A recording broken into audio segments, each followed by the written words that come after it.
VIP Hair Color Shampoo.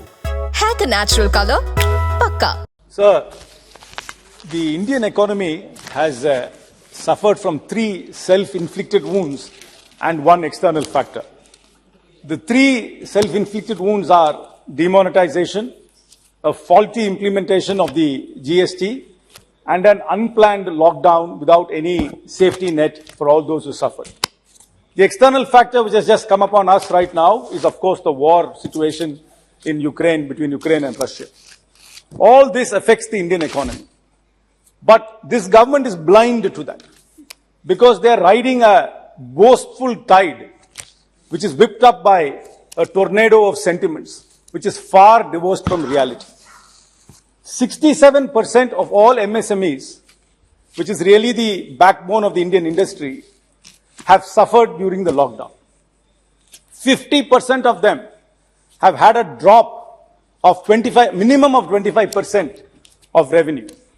11,000 MSME owners have committed suicide. 17,000 self-employed people have committed suicide because of the condition of the economy. Let the minister not think that I'm only gloom and doom about what's happening in the country. There are some bright spots. One particular person's wealth has increased $21 billion in this period, and you should be really proud about that. So it's not all doom and gloom. There are some bright spots.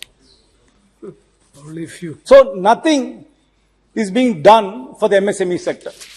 If you look at what's happened in the budget right now, the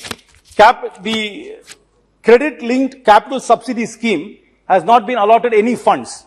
The government must clarify why they have not done this. Further, the technology upgradation and quality certification scheme, the budget has been cut 75%.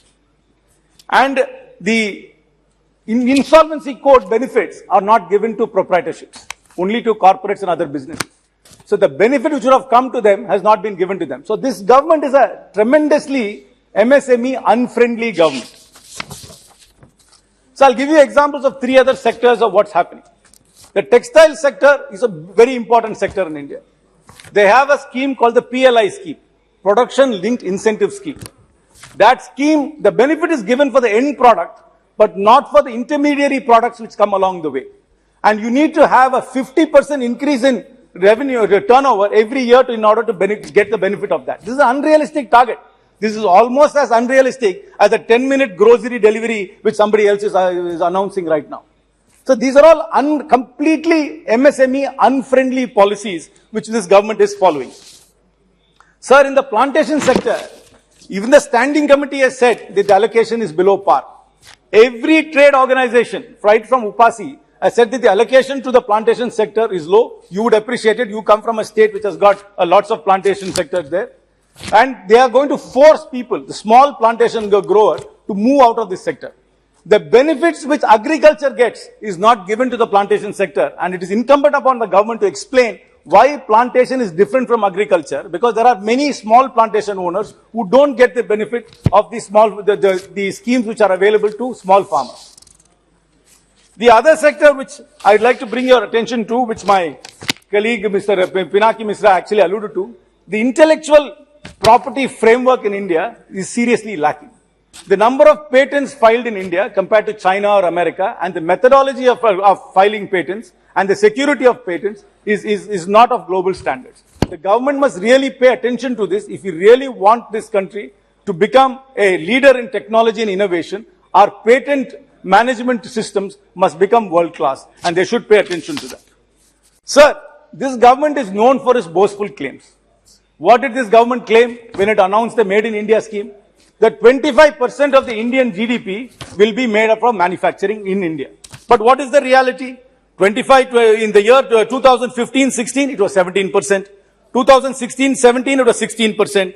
2017-18, it was 16%. 2018-19, 16%. 2019-20, 14%. 2020-21, 14%. In fact, it's coming down.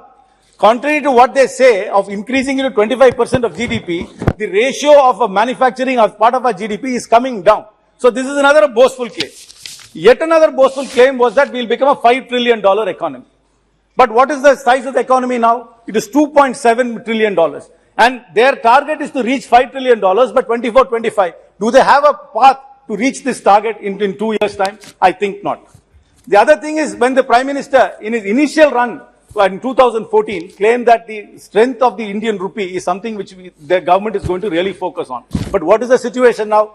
The rupee is at its all-time low at 76.50 paisa to the dollar today. The rupee has never sunk to this level ever in the Indian history. The only thing which has really gone up is the unemployment figures, which is at a 45%, which is at a 45-year high. So this government is known for boastful claims. This government is not capable of steering our economy. This government is manned by ayatollahs who are only capable of giving us diktats on how to live our personal lives, and they do not have the capacity to steer the economy from these self-inflicted wounds and from the global crisis. And I hope the minister will take these points into account and address it while she addresses it. Thank you very much. VIP Hair Color Shampoo. Hair ka natural color, pakka.